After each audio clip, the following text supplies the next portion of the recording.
So, how do we do that? What should we do? Or how do we focus our lives as we move towards new creation? Well, this is why I used or introduced earlier that category of healing. As we move towards the final healing of God's creation, we participate in healing now.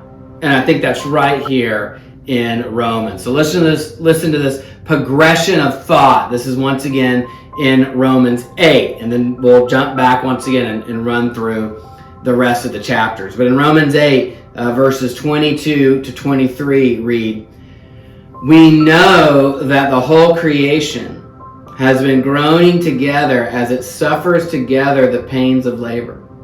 And not only the creation, but we ourselves, who have the first fruits of the Spirit, we groan inwardly while we wait for adoption, the redemption of our bodies." Notice that. The creation groans. We groan as we wait for healing. It creates longing. It creates hope. It creates the experience of God's love that Paul referred to back in Romans 5, 3 through 5. Then, notice verses 26 through 27. "Likewise, the Spirit helps us in our weakness, for we do not know how to pray as we ought. But that very Spirit intercedes with groanings too deep for words. And God, who searches hearts, knows what is the mind of the Spirit, because the Spirit intercedes for the saints according to the will of God." So in the midst of this groaning, we pray in our weakness. When you suffer and sojourn, sometimes you don't even know what to pray for. You don't even know how to pray. All you can do is groan.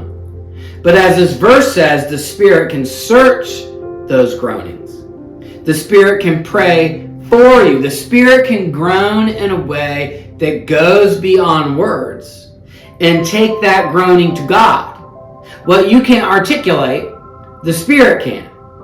And then God, who knows both our hearts, what's in the groanings, and knows the mind of the Spirit, puts it all together perfectly so that our prayers are received by God according to God's will. So the Spirit is healing us and interceding for us in our prayers. And of course, remember that prayer is an intercessory activity as well. It's very personalized, it's very individualized. That's great. When you're alone and there's no one there with you, God is there. But remember too, so often in the scriptures, prayer is corporate to intercede. Think of the Lord's Prayer. Forgive us our trespasses, plural, as we forgive those who trespass against us. Let your kingdom come. Let your will be done. Give us today our daily bread. We're interceding for the life of the community and the healing of the world as a group. So we're standing in that place of pain here in the overlap of old and new creation and longing for God to heal as we move to the new creation. And then notice we bear God's image, verses 28 to 30. "We know that all things work together for good for those who love God, who are called according to his purpose. For those whom he foreknew, he also predestined to be conformed to the image of his Son, in order that he might be the firstborn within a large family.